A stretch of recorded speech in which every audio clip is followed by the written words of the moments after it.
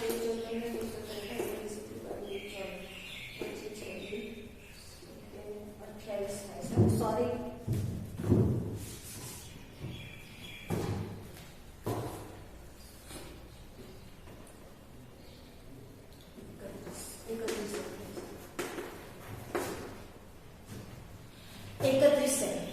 આ રીતે આપણે પરિમિતિનું માપ કાઢી શકીએ. તો કોઈ પણ પ્રકારની આપણને આકૃતિ આપી હોય, ગમે તેની આકૃતિ આપી હોય, ત્રિકોણમાં આપી હોય, પછી ચોરસમાં આપેલી હોય, પંચકોણમાં આપેલી હોય, તો બધી બાજુના માપનો સરવાળો આપણે કરીએ એટલે આપણને પરિમિતિ મળે. હવે આપણે સૌથી પહેલા લંબચોરસની પરિમિતિ શીખવાની છે. આપણે લંબચોરસની આકૃતિ આગે આપી છે. આપણને અહીંયા આપ્યું છે 15 સેમી માપ, AB બરાબર DC બરાબર 15 સેમી માપ આપ્યું છે, BC બરાબર 9 સેમી માપ આપ્યું છે અને AD બરાબર 9 સેમી માપ આપેલું છે. આપણને ખબર છે લંબચોરસની સામસામેની બાજુઓ સરખી હોય. લંબચોરસની સામસામેની બાજુઓ, આ સામસામેની કહેવાય, સામસામેની બાજુઓ સરખી હોય. હવે આ સરખી છે તો હવે આપણે પહેલા સૌથી પહેલા લંબચોરસની પરિમિતિનું સૂત્ર તારવીશું. હવે જુઓ અહીંયા આપણને ખબર છે કે પરિમિતિ એટલે શું? બધી બાજુના માપનો સરવાળો. માટે પરિમિતિ બરાબર, ચલો, AB વત્તા BC વત્તા DC વત્તા AD. હવે જુઓ, જો બરાબર બરાબર હોય તો આ જે BC છે એના બરાબર આપણે AB લખી શકીએ. BC બરાબર AB અને BC બરાબર AD. એટલે કે જ્યાં DC શબ્દ છે ત્યાં આપણે AB શબ્દ લખી શકીએ અને જ્યાં BC શબ્દ છે ત્યાં AB લખી શકીએ. બરાબર AB વત્તા BC વત્તા, હવે જો અહીંયા BC છે, DC એની જગ્યાએ આપણે AB લખી શકીશું કારણ કે બંને બાજુના માપ સરખા છે. અહીંયા આપણે બતાવ્યું છે AB બરાબર DC છે એટલે જ્યાં DC છે ત્યાં આપણે AB લખીશું. તો અહીંયા AB વત્તા, હવે આપણે અહીંયા AB ની જગ્યાએ શું લખીશું? BC બરાબર. હવે જો અહીંયા AB અને AB બે વખત થયા તો 2AB. અહીંયા BC અને BC થયા બે વખત તો 2BC. હવે જો અહીંયા બે છે ને અને આપણે સામાન્ય કાઢી લઈએ. સામાન્ય કાઢીશું. આપણે આગળ વિભાજનનો નિયમ શીખી ગયા. વિભાજનના નિયમમાં સરવાળાની સંખ્યા હોય, સરવાળામાં આપેલા પદ હોય અને એમાં જો કોઈ સામાન્ય અવયવ હોય તો એને આપણે બહાર કાઢી શકીએ, સામાન્ય બહાર કાઢી શકીએ. આપણે આગળ વિભાજનનો નિયમ શીખી ગયા છે. એ મુજબ બે આપણે સામાન્ય કાઢી લીધા તો શું અહીંયા આમાંથી શું બે નીકળી ગયા તો એ બી વધે, આમાંથી બે નીકળી જાય તો શું વધે BC. તો આપણને અહીંયા લંબચોરસની પરિમિતિનું સૂત્ર મળે છે 2 AB + BC. આ સૂત્ર પ્રમાણે આપણે દાખલા ગણવાના. આપણે સૂત્ર સાબિત કર્યું અને આ સૂત્ર પ્રમાણે હવે આપણે દાખલા ગણવાના છે. હવે જો અહીંયા મેં એક દાખલાની રકમ લીધેલી છે. એક ખેડૂતના ખેતરની લંબાઈ અને પહોળાઈ અનુક્રમે એટલે ક્રમમાં પહેલી લંબાઈ અને પછી પહોળાઈ અનુક્રમે 240 મીટર અને 180 મીટર છે. હવે અહીંયા લંબાઈ છે 240 મીટર અને પહોળાઈ છે 180 મીટર. આવી રીતે આપણે આપેલી છે. હવે આપણે જો યાદ રાખો એક સરખું માપ હોય બધી બાજુનું તો ચોરસ હોય. આવી રીતે જુદા જુદા બે માપ આપે છે. એક બે માપ છે ને જુદા જુદા બે માપ છે તો લંબચોરસ છે. આ ખેતર કેવું છે લંબચોરસ છે. તો લંબચોરસ ખેતર ચલો એની લંબાઈ 240 છે અને પહોળાઈ 180 મીટર છે. આપણે નામ આપી દીધું A B C અને D. બરાબર. તો હવે આપણે લખીએ લંબચોરસ ખેતરની પરિમિતિ બરાબર 2 કૌંસમાં સૂત્ર મુજબ આપણે જે સૂત્ર તાર્યું એ મુજબ 2 કૌંસમાં લંબાઈ વત્તા પહોળાઈ આપણે એવું લખીશું. આને લંબાઈ કહીશું ને આને પહોળાઈ કહીશું. આ લંબાઈ છે અને આ પહોળાઈ છે તો આપણે એનું સૂત્ર મળશે લંબાઈને L કહેવાય, પહોળાઈને આપણે D કહીશું. તો L + D બરાબર 2 કૌંસમાં લંબાઈ કેટલી છે 240 મીટર, પહોળાઈ કેટલી છે 180 મીટર બરાબર. હવે આપણે એનો સરવાળો પહેલા કરી દેવાનો. 0 8 ને 4 12 2 ને 2 4 આટલા મીટર. જો હવે અહીંયા આનો મતલબ શું થાય, બેનો મતલબ શું થાય, બે ગુણાકારમાં છે. યાદ રાખો 2 કૌંસની બહાર છે એનો મતલબ શું થાય 2 ગુણાકારમાં છે. તો આનો ને આનો આપણે ગુણાકાર કરવાનો છે. તો 2 × 0 એટલે 0, 2 × 4 અને 2 × 8. યાદ રાખો પાછળ એકમ લખવાનું ભૂલાય નહીં. આપણે અહીંયા 240 પણ શું મીટર બરાબર. આ એકમ આપણે ફરજિયાત લખવાનું. હવે એક વસ્તુ યાદ રાખો, આપણે વ્યાખ્યામાં શીખી ગયા કે કોઈ પણ બંધ આકૃતિની છે ફરતે એક આપણે આંટો પૂર્ણ કરી ત્યારે પરિમિતિ થાય છે. તો આ આપણને એક આંટાની પરિમિતિ મળી. કેટલાની મળી 1 આંટાની. હવે અહીંયા આપણને શું કીધું છે તેને 3 વાર આ એક વખત પછી પાછું બીજી વખત અને ત્રીજી વખત એમ 3 વખત દોરડું વીંટાળવાનું છે. આ એક જ વખતનું દોરડું થયું. બંધ આકૃતિની ફરતે એક જ આંટો થયો. આ કેટલી વખતનો આંટો થયો 1 વખતનો આંટો થયો. આપણે 3 વખત ફેરવવાનું છે તો આપણે ગુણ્યા 3 કરવું પડશે. તો 3 વાર ફરવા માટે 3 ગુણ્યા 840. સમજાણું? આ 3 શાના માટે લીધા છે આપણે 3 વખત દોરડું આપણે લગાવવાનું છે એના માટે. તો આને આપણે ગણને ગુણી દઈશું 0 3 × 12 8 × 24 ને 25 આટલા મીટર દોરડું જોશે. તો વિદ્યાર્થી મિત્રો આ રીતે આપણે ગણવાનું થશે કે પરિમિતિ શોધી અને જે પરિમિતિ આવે એક આંટો થશે અને પછી જેટલા આંટા કીધા હોય એટલા આંટા આપણે કરવાના થશે. હવે આપણે જો આ આપણે ખાલી એના ફરતા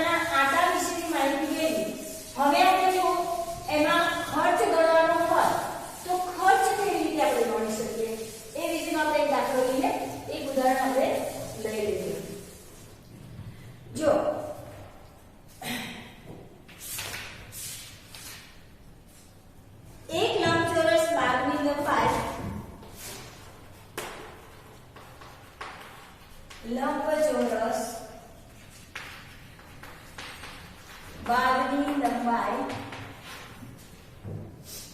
250 મીટર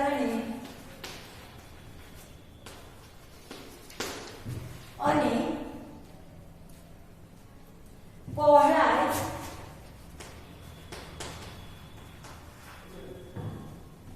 175 મીટર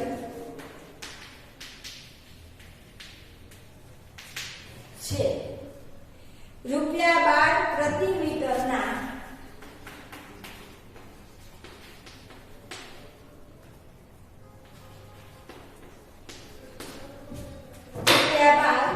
પ્રતિ મીટરના દરે તેના ફરતે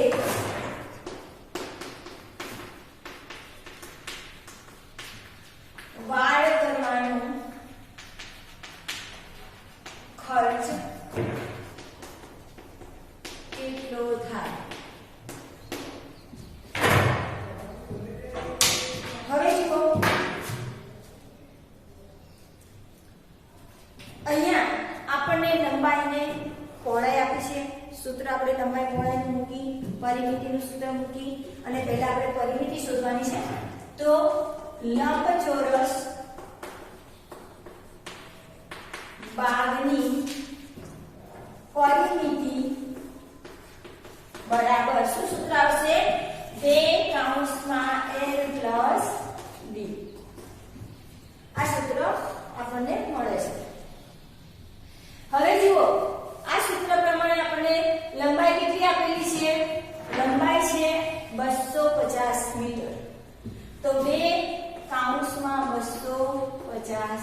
મીટર વત્તા પહોળાઈ કેટલી છે? 175 મીટર. એનો સરવાળો કરીએ. 5 7 3 10 ને 2 12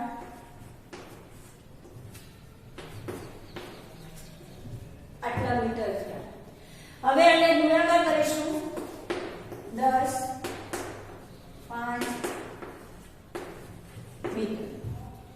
હવે આપણે આટલા મીટર આપણને શું કીધું છે? હજી પાછળ આપણને આપણી પાસે માંગેલું છે. શું માંગેલું છે?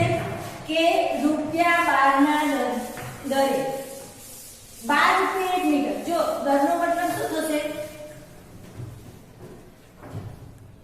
₹12 પ્રતિ મીટર. પ્રતિ મીટર એટલે 1 મીટર. પ્રતિ મીટર એટલે 1 મીટર.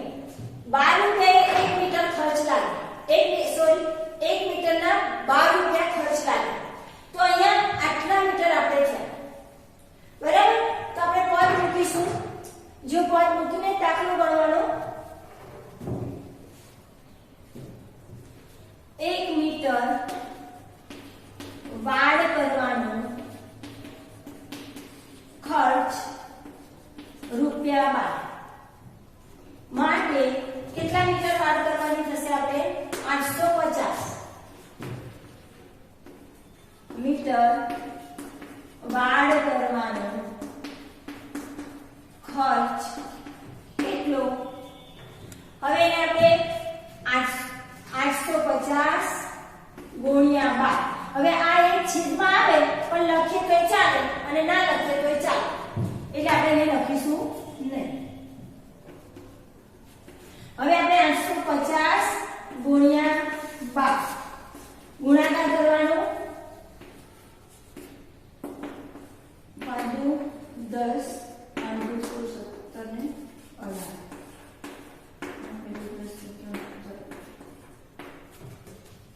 કેટલા થાય છે? 10,300 રૂપિયા બરાબર 10,300 રૂપિયા ખર્ચ થશે. બરાબર? કેટલો ખર્ચ થશે? 10,300 રૂપિયા ખર્ચ થશે. હવે આપણે ઘણા બધા બહુકોણ હોય છે. બહુકોણ એટલે શું? જેને 2 થી વધારે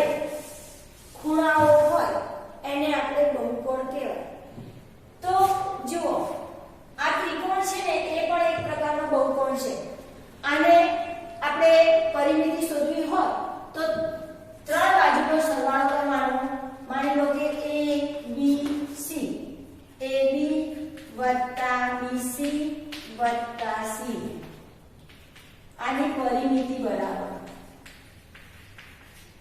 માની લો કે પંચકોણ છે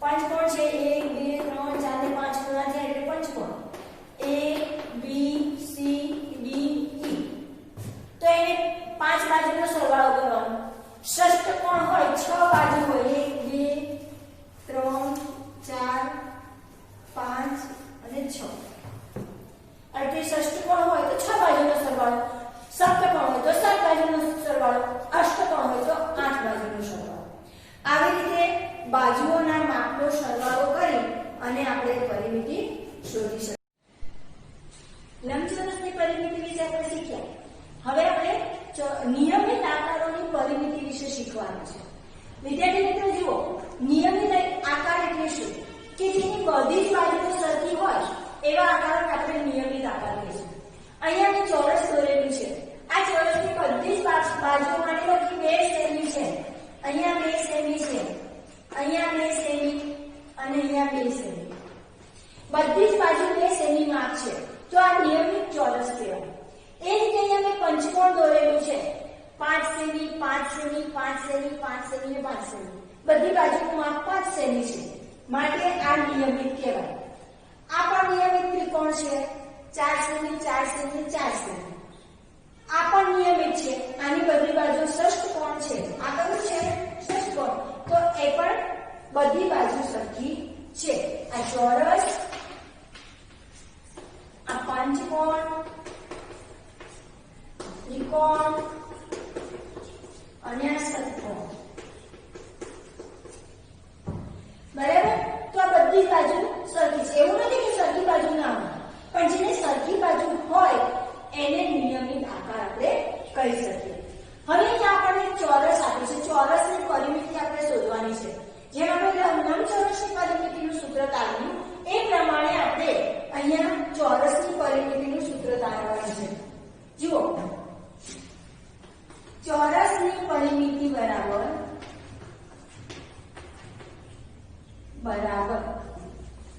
હવે આપણને ખબર છે પરિમિતિ એટલે બધી બાજુના માપનો સરવાળો તો AB વત્તા BC વત્તા CD વત્તા D હવે જુઓ અહીંયા ચોરસ છે બધી બાજુનું માપ સરખું છે બધી બાજુનું માપ સરખું હોય તો આપણે આવું લખી શકીએ AB બરાબર BC બરાબર CD બરાબર D આવું આપણે લખી શકીએ કેમ લખી શકીએ કારણ કે AB નું જેટલું માપ છે એટલું BC નું માપ છે એટલું CD નું માપ છે એટલું DA નું માપ છે એટલે બધાને બરાબર લખી શકીએ તો અહીંયા આપણે કરીએ માટે AB વત્તા BC ની જગ્યાએ આપણે લખીશું AB વત્તા CD ની જગ્યાએ લખીશું AB વત્તા D ની જગ્યાએ લખીશું AB કારણ કે બધાના માપ સરખા છે હવે AB કેટલી વખત છે 1 2 3 અને 4 AB AB એ લંબાઈ છે તો 4 ગુણ્યા લંબાઈ આપણે લંબાઈને એડ કરી શકીએ તો 4 L આ રીતે આપણને ચોરસની પરિમિતિનું સૂત્ર મળ્યું 4L હવે જો વિદ્યાર્થી મિત્રો આપણે એ જ રીતે ચોરસનું આપણને સૂત્ર મળ્યું 4L તો પંચકોણની 5 બાજુઓ છે તો એનું સૂત્ર નિયમિત હોય તો શું મળશે 5L એ રીતે ત્રિકોણ હોય અને ત્રિકોણની બધી બાજુ સરખી હોય નિયમિત હોય તો એનું સૂત્ર મળશે 3L જો ષટ્કોણ હોય 6 બાજુઓ હોય અને 6 બાજુઓ સરખી હોય તો એનું સૂત્ર મળશે 6L જો 8 બાજુઓ હોય તો એનું સૂત્ર થશે 8L 7 બાજુ હોય સપ્તકોણ હોય તો 7L અષ્ટકોણ હોય તો 8L આ રીતે આપણે સૂત્ર બનાવી શકીએ તો આ સૂત્રને આધારે આપણને કોઈ પણ કીધું હોય કે નિયમિત ષટ્કોણની બાજુ આટલી છે તો એનું આપણે પરિમિતિ કેટલી થાય તો ષટ્કોણ કીધું તો 6L એટલે 6 ગુણ્યા લંબાઈ કરી દેવાનું તો આપણને એની પરિમિતિ મળે. તો આ રીતે ષટકોણથી આપણે પરિમિતિ શોધી શકીશું. હવે આ લંબચોરસની પરિમિતિ આપણને સૂત્ર મળ્યું એ પછી આપણે એક દાખલો ગણીશું જેમાં ચોરસ અને લંબચોરસ બંનેની આપણે સરખામણી કરવાની છે. એવો દાખલો આપણે કઈ લેવાનો છે. જુઓ, પિંકી પાસે 75 મીટર લંબાઈની બાજુવાળો ચોરસ ખેતર ફરતે દોડે છે. આટલી લંબાઈ છે. લંબાઈ કેટલી છે? પિંકી આપણે બે ભાગ પાડી દઈશું અને બોબ. પિંકી જે ખેતરની ફરતે દોડે છે એની લંબાઈ કેટલી છે? 75 મીટર. પહોળાઈ આપી છે? ના. તો એ કેવું છે? ચોરસ. અહીંયા આપણને ચોરસ આપી દીધું છે. ચોરસ ના આપ્યું હોય તો એક જ માપ આપેલું હોય તો એ ચોરસ હોય. તો અહીંયા ચોરસ છે. તો ચોરસની પરિમિતિ બરાબર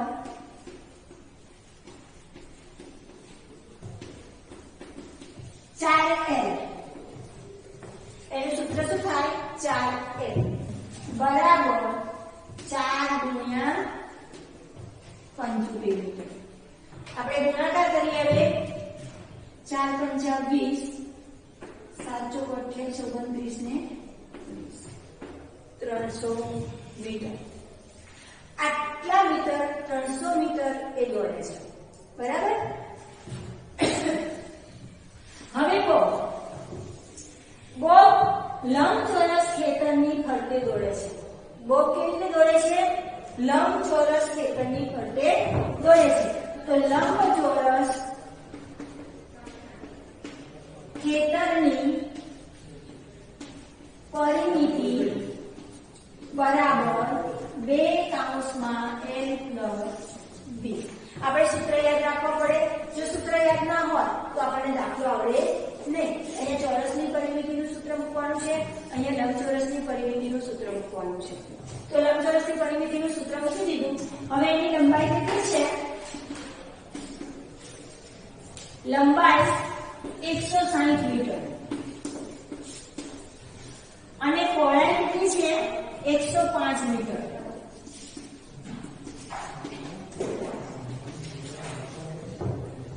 આપણને આપી છે.